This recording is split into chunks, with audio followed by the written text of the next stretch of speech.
What's up, everybody? Welcome back to my channel. This is Dear Linda Affairs, and it's your girl Linda. If you're tuning in for the first time, welcome, and if you're a returning subscriber, thank you so much for coming back for today. In this video, we're going to be making the basic bodice pattern.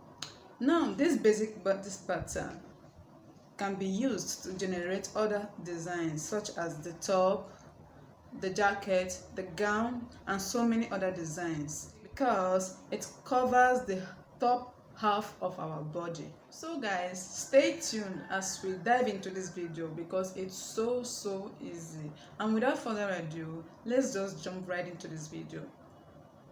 The tools needed in this video are the straight ruler for our straight line. We have our scissors and we have our marker or even our pen can go. And we have our tape rule and also we have our curved rulers, any of which can go for you. And then of course we have our pattern paper, and that will take us next to our next step, which is the body measurements. For our body measurements, we have the upper chest line, we have the bust line, and also we are going to go over to the waistline, and also we have the hip line. All these lines are important because it goes around the circumference of our body. And for the next step, we take our horizontal lines, and I'm going down by 10 inches for our horizontal line. That's our bust line, and we'll have our 16 inches line, and then our 24 inches line for the hip line as well. And I'll go to roll it out and connect it respectively.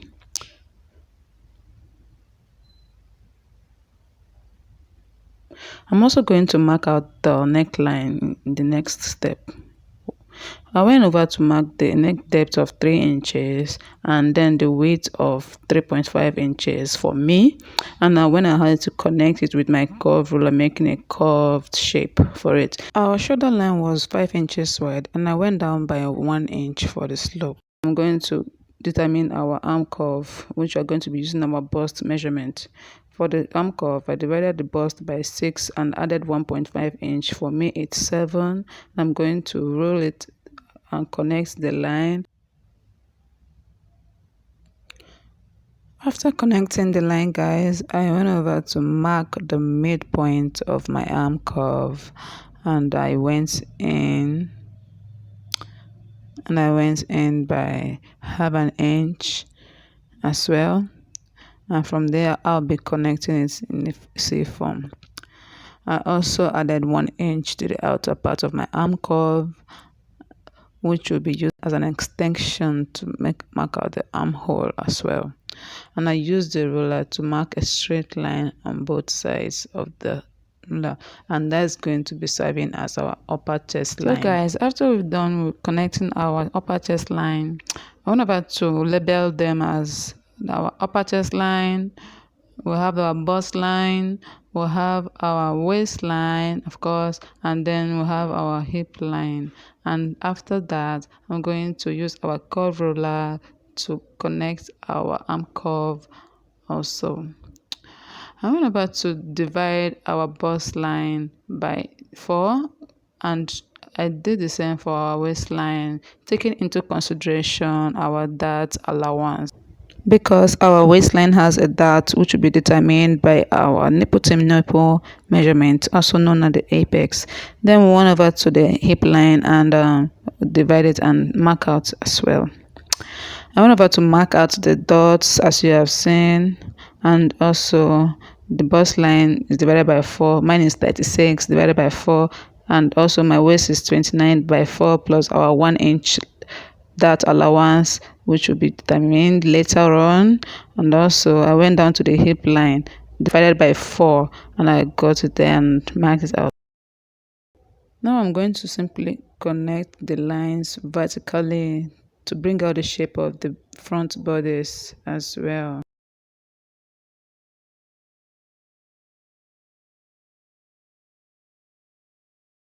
I've done the work by connecting the lines, and there is our dart that we extended at our waistline. And I also went here to smoothen out the lines because I don't want it to look so sharp. Now I'm going over to mark out our darts. First of all, our nipple to nipple measurement will be needed. Mine is 7 and I've marked out half of it. Since I've marked the lines, I went down to mark a straight line from the bust line to the hip line, and also went to the waistline. I went in by half an inch at both sides, and that's making out our darts. As you can see, I've connected the darts and I went down by 1 inch at the bust line, leaving 2 inches for the hip line.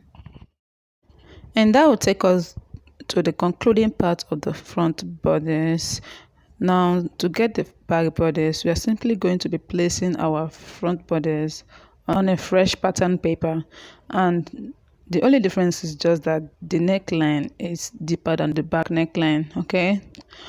Because for the front neckline, I went down by 3 inches in the depth, and also I'm going to take 1 inch below for the depth of the back neckline, and that will take us to our back piece.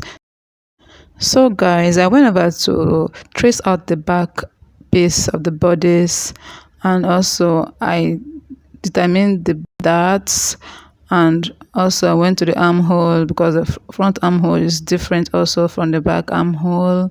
And as for the darts, I went down 2 inches above the hip line, and also I've connected other lines and went up by 1 inch above the bust line.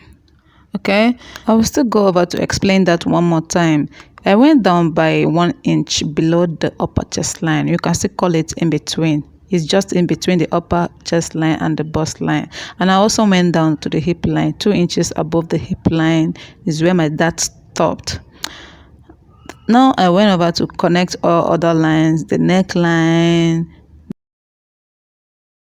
upper chest line, and also I'm going to label that. So guys, as you can see, we have the upper chest line, we have the bust line, we have the waistline, and then we have the hip line as well. And that will be all for the back piece.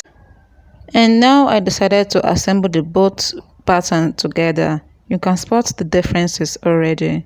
You can see that the front piece that is different from the back, that the darts of the front and the darts of the back is both similar to each other but different in their own ways.